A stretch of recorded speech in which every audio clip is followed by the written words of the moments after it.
ছাত্র সংগঠন ঘোষিতভাবে পলিটিক্যাল থাকবে এবং সে তার পলিটিক্যালিটি মেইনটেইন করে দাবি নিয়ে আসবে। তা না হলে যেটা হবে, ছাত্র রাজনীতি থাকবে না, কিন্তু ধর্মীয় সংগঠনের নামে, আপনার সামাজিক সংগঠনের নামে নানানভাবে গুপ্তবৃত্তি বজায় থাকবে। এই গুপ্তবৃত্তি রাজনীতি আমরা চাই না। আমরা প্রকাশ্য পলিটিক্যালিটি চাই। আমরা দান খয়রাতির রাজনীতি চাই না। আমরা দাবি আদায়ের রাজনীতি চাই। আমরা মাথা ব্যথা হলে মাথা কেটে ফেলতে চাই না। আমরা এখানে আমাদের আবাসন এবং খাদ্যের পূর্ণাঙ্গ নিরাপত্তা ও নিশ্চয়তা চাই। আগে ছিল যে ছাত্রলীগ ছাড়া অন্য কোনো সংগঠন করা যাবে না, কিন্তু এখন হচ্ছে কোনো ধরনের সংগঠন করা যাবে না। তাহলে এটা তো যে প্রত্যাশা ছিল মত প্রকাশের স্বাধীনতাকে প্রসারিত করা, সেটা না হয়ে বরং মত প্রকাশের স্বাধীনতা সংকুচিত হচ্ছে। তাহলে যেই প্রত্যাশাটা ছিল মত প্রকাশের স্বাধীনতা সংকুচিত হবে, মত প্রকাশের স্বাধীনতা নিশ্চিত করা হবে, ক্যাম্পাসে হচ্ছে শিক্ষার্থীদের নিরাপত্তা নিশ্চিত করা হবে, সেইটা কিন্তু হচ্ছে না। বরং আমরা দেখছি এই বিষয়গুলি মানে আওয়ামী লীগের আমলে, ছাত্রলীগের আমলের যে ঘটনাগুলি ছিল, যেই পলিসিগুলি ছিল, সেইগুলিরই কিন্তু পুনরাবৃত্তি হচ্ছে। সেক্ষেত্রে প্রশাসন কিন্তু কার্যকর উদ্যোগ নিচ্ছে না। ছাত্র রাজনীতি কী কারণে দরকার? তো দিন শেষে আপনার কোনো একটা ফোরামে যদি ছাত্র রাজনীতির যে উপস্থিতি সেটা না থাকে, তাহলে আসলে এই যে নিষিদ্ধ সংগঠনগুলো এবং গুপ্ত সংগঠনেরা তাদের কার্যক্রম চালাতে অত্যন্ত সুবিধা পান। যেমন আমরা আজকেও দেখতে পেয়েছি, বিগত দিনে শিক্ষার্থী নির্যাতনের সাথে যুক্ত একজন জুলিয়াস সিজার, তিনি ভিপি পদে নিজের মনোনয়ন জমা দিয়েছেন এবং প্রশাসন অত্যন্ত হাসিমুখে সেটা জমা নিয়েছেন। তো এই ধরনের প্রশাসন থেকে আমরা এই জুলাই আন্দোলনের পরে যে এই প্রশাসন এসেছে, তাদের থেকে এই ধরনের কার্যক্রম আমরা আসলে মোটেও আশা করি না। রাজনৈতিক সংগঠনগুলো আসলে একটা কাজই করে, সমস্যার সমাধান করে। তাহলে এখানে যদি ঢাকা বিশ্ববিদ্যালয়ে কোনো সমস্যা নাই বা থাকতো, বিশেষ করে আবাসন সংকটটা যদি না থাকতো, তাইলে ঢাকা বিশ্ববিদ্যালয়ের রাজনৈতিক সংগঠনগুলোর মধ্যে খুব বেশি আর কাজের তোড়জোড় হতো না, খুব বেশি কাজ করতে হতো না। হলে ছাত্র রাজনীতি থাকবে কি থাকবে না সেই ধরনের একটা আলাপ তোলা হয়েছে। আমরা প্রথমবার যখন ছাত্র রাজনীতি নিষিদ্ধের আন্দোলন দেখতে পেয়েছিলাম, পরবর্তীতে দেখতে পেয়েছি তারা আবার বিভিন্ন ছাত্র সংগঠনের সাথে যুক্ত। আবার এখন হল রাজনীতি নিষিদ্ধের যারা আলাপ তুলে যাচ্ছেন, আমরা এখানেও দেখতে পাচ্ছি তারাও আসলে সাধারণ শিক্ষার্থী না, অসাধারণ শিক্ষার্থী বা কোনো না কোনো সংগঠনের সাথে তারা যুক্ত। এই ধরনের আলাপ তোলা আসলে সমাধান হয় না। আমি যখন একটা ছাত্র সংগঠনের নেতৃত্ব দিচ্ছি, আমি প্রতিনিধিত্ব করতেছি, আমি যখন হলে যাচ্ছি, তখন কিন্তু আমি এই পোশাকটা আমি খুলতে পারবো না। আমাদের আলাপটা করতে হবে, হলে আমি থাকবো, হলে আমি ছাত্র রাজনৈতিক সংগঠনের প্রতিনিধি হয়ে আমি থাকবো, কিন্তু আমি যেন ফেসিস্ট হয়ে উঠতে না পারি, রাজনৈতিক সংগঠন যেন ফেসিস্ট হয়ে উঠতে না পারে, এই ব্যবস্থাটা, এই আলাপটাই যেন আমরা করি, এই ব্যবস্থাটা যেন প্রশাসন নেয়। গত আওয়ামী লীগ সরকার পর্যন্ত আমরা দেখেছিলাম যে হলের যে সিটের সংকট, এটা খুবই ইচ্ছা করে কাঠামোগতভাবে নিশ্চিত করা হতো যাতে করে হলের সিট সংকট থাকে। কারণ হলের সিট সংকট না থাকলে আওয়ামী লীগ মডেলের যে রাজনীতি, গেস্ট রুমের, গণরুমের যে রাজনীতি, সেই রাজনীতি আর ক্রিয়াশীল থাকতো না। কিন্তু আমরা তো একটা নতুন যুগে প্রবেশ করেছি, আমাদের ইন্টারিম সরকারের 1 বছর হয়ে গেল। এখানে যে প্রশ্নটা করা খুব জরুরি, যে যেই মানুষগুলিকে আমরা দেখলাম বারবার করে সাধারণ শিক্ষার্থীদের যে লেজিটিমেট ভয়, ভীতি, এগুলিকে কাজে লাগিয়ে নানান রকম আন্দোলন তারা করছেন, নানান বোকা বোকা কথা বলছেন যে হল পরিসরে রাজনীতি করা যাবে না, হল পরিসর এবং একাডেমিক এরিয়াতে রাজনীতি না করা গেলে, আসলে দেখেন কি খুব ইন্টারেস্টিং, তারা একদিকে বলছেন যে হল পরিসর এবং একাডেমিক পরিসরে রাজনীতি করা যাবে না, আবার তারাই বলছেন রাজনীতি হতে হবে শিক্ষার্থী বান্ধব, শিক্ষার্থী কেন্দ্রিক। তাহলে শিক্ষার্থী আছে হলে এবং ফ্যাকাল্টিতে, কিন্তু আপনি রাজনীতি করবেন সচিবালয়ে, তাহলে তো আর কোন শিক্ষার্থী বান্ধবতা এখানে থাকলো না। আপনার শিক্ষার্থী বান্ধব রাজনীতি করতে গেলে এটা এনশিওর করতেই হবে যে সেখানে হল এবং ফ্যাকাল্টি এগুলিতে যেন রাজনীতি করার যে পরিসর, সেই পরিসর উন্মুক্ত থাকে।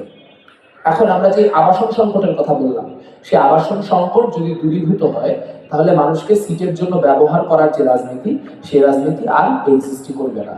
দ্বিতীয়ত আরেকটা গুরুত্বপূর্ণ আলোচনা, যে যারা বারবার করে এই আন্দোলনগুলিতে সাধারণ শিক্ষার্থীদেরকে নানানভাবে ব্যবহার করে এই কাজগুলি করছেন, তারা কিন্তু কেউই অন্য যে কথাটি বলা দরকার যে সিট সংকট নিরসন করো, সেই দাবিতে আন্দোলন হচ্ছে না। আমরা দেখতে পাচ্ছি না যে আমরা বিশ্ববিদ্যালয় প্রশাসনকে বাধ্য করছি যে সিট দ্রুত বাড়াতে হবে, এই জন্য কোনো রাত 12টার পরে কোনো 500 মানুষের মিছিল যে তাকে ঘেরাও করছে না। তাহলে প্রশ্ন হচ্ছে যে যারা এখন এই আলোচনার পক্ষে এবং বিপক্ষে থাকছেন, তাদের কোনো গ্রুপই কি আসলে আবাসন সংকটের বিষয়ে সিরিয়াস কিনা? ডাকসু নির্বাচন নিয়ে এত তোড়জোড় যে ডাকসু লাগবে, কারণ ডাকসু না হলে রাষ্ট্রীয় যে ক্ষমতা কাঠামো সেই ক্ষমতা কাঠামোর উল্টো দিকে বিশ্ববিদ্যালয়ে একটা কাউন্টার ফোর্স বা একটা প্রতিরোধী ক্ষমতা কাঠামো দাঁড়াবে না। তাহলে তাই যদি হবে, তাহলে এই যে আমরা এতগুলো ছাত্র সংগঠন মিলে বললাম যে ভিসি কে আল্লাহর ওয়াস্তে আর ডাকসু সভাপতি বানায় না, সেই কথা কেউ গল্পগোচর করলো না কেন? ভিসি যদি সভাপতি হন তার মানে হচ্ছে যেই সরকার আসবে সেই সরকারের নিয়োগকৃত ভিসি এই বিশ্ববিদ্যালয় চালাবেন, তিনি আবার ছাত্র সংসদের প্রধান থাকবেন। তাহলে এখন তিনি ছাত্র সংসদের প্রধান থাকলে তিনি নির্ধারণ করতে পারবেন কোন কোন এজেন্ডায় কথা হয়, তিনি নির্ধারণ করতে পারবেন কাকে কাকে বাদ দেওয়া হয়, তিনি আর এরকম অসংখ্য একনায়কতান্ত্রিক ক্ষমতা তাকে ধরিয়ে দেওয়া আছে। আরো মজা হচ্ছে এবারের যে গঠনতন্ত্র সংস্কারটি শুভঙ্করের ফাঁকি, সেখানে ডাকসু সভাপতির এরকম কিছু ক্ষমতা তার হাত থেকে সরানো হয়েছে। সরিয়ে কোথায় নেওয়া হয়েছে? ডাকসুর কাছে না, সরিয়ে নিয়ে যাওয়া হয়েছে সিনেট সিন্ডিকেটে।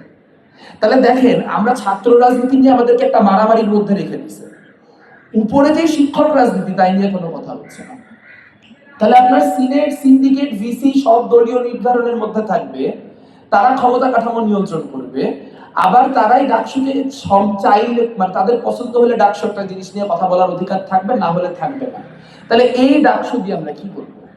আমরা সবাই ডাকসুর কাঠামোর মধ্যে অন্তর্ভুক্ত হচ্ছে, আমরা সবাই ডাকসুর দিকে ধাবিত হচ্ছি, সবই ঠিক আছে, কিন্তু যদি আসলেই আমাদের রাষ্ট্রীয় ক্ষমতা কাঠামোর উল্টো দিকে এই বিশ্ববিদ্যালয়ের একটা প্রতিরোধী ক্ষমতা কাঠামো নির্মাণ করতে হতো, তাহলে আমাদের ডাকসুকে গঠনতান্ত্রিক ভাবে এম্পাওয়ার করতে হতো। ডাকসু সেই গঠনতান্ত্রিক এম্পাওয়ারমেন্ট কিন্তু আমরা দেখলাম না। আমরা আরো যেটা দেখলাম না সেটা হচ্ছে, ধরেন আজকে ফ্যাকাল্টিগুলিতে যে ক্রাইসিস হচ্ছে, ধরুন কোনো একটা ফ্যাকাল্টিতে কোনো একজন আওয়ামীপন্থী শিক্ষক, সে আওয়ামীপন্থী শিক্ষকের বিরুদ্ধে আওয়াজ উঠছে যে তাকে এই ডিপার্টমেন্ট থেকে বিতাড়িত করতে হবে। তার পক্ষে কিছু লোক দাঁড়িয়ে বলছেন যে তিনি আওয়ামী লীগ করতে পারেন কিন্তু তিনি ফৌজদারি অপরাধ করেন নাই। এখন এটা মীমাংসা কি করবে? একটা হতে পারে শিক্ষকরা নিজেরা মীমাংসা করবেন, অথবা হতে পারে যে এরকম বিভিন্ন রকম র্যান্ডম কাঠামো বানিয়ে প্রত্যেকটা ফ্যাকাল্টিতে কিছু লোককে আপনি ফ্যাকাল্টি প্রতিনিধি হিসেবে দাঁড় করায় দিবেন, তারা ফ্যাকাল্টি ছাত্র প্রতিনিধি হিসেবে দাঁড় করায় দিবেন, তারা ঘটনার সমাধান করবেন। এর কোনোটাই নিয়মতান্ত্রিক হয় না। তাই আমরা শুরু থেকে একটা কথা বলছিলাম যে ডাকসুতে আপনার অনুষদ ভিত্তিক যে প্রতিনিধিত্ব, সে অনুষদ ভিত্তিক প্রতিনিধিত্ব নিশ্চিত করেন, সে অনুষদ ভিত্তিক প্রতিনিধিত্ব নিশ্চিতের আলাপেও কেউ সায় দেয়নি। এই ক্যাম্পাসকে এই বিগত 16 বছর যে একটা ফ্যাসিজমের স্ট্রাকচারের মধ্যে রাখা হয়েছে, প্রত্যেকটা শিক্ষার্থী একটা ট্রমার মধ্যে আছে। তারা মানে রাজনৈতিক দলদের নাম শুনলে তারা একটা ভয় আতঙ্কিত হয়ে যায় যে না জানি আবার সেই 16 বছরের সেই ভয়াল কালো রাতের স্মৃতিগুলো আবার ফিরে আসে, কেউ না আবার এখানে প্রতিষ্ঠা করার জন্য কাজ করা শুরু করে। সুতরাং এই যে এই ভয়টা কাটানোর জন্য আমরা বলেছি যে আপনারা সকল স্টেক হোল্ডারদেরকে ডেকে এনে কিভাবে আমাদের ক্যাম্পাস অনুকূলে রাজনীতিটাকে ফাংশন করা যায়, সেখানে আপনাদের দায়বদ্ধতাটা কি, আমাদের রাজনৈতিক দলদের যারা আছে আমাদের দায়বদ্ধ তারা কোন জায়গায় আছে, আমাদের কর্তব্য এবং আমাদের করণীয় কি, সেটা একটু এক জায়গায় আমরা কমন একটা জায়গা তৈরি করা যায়।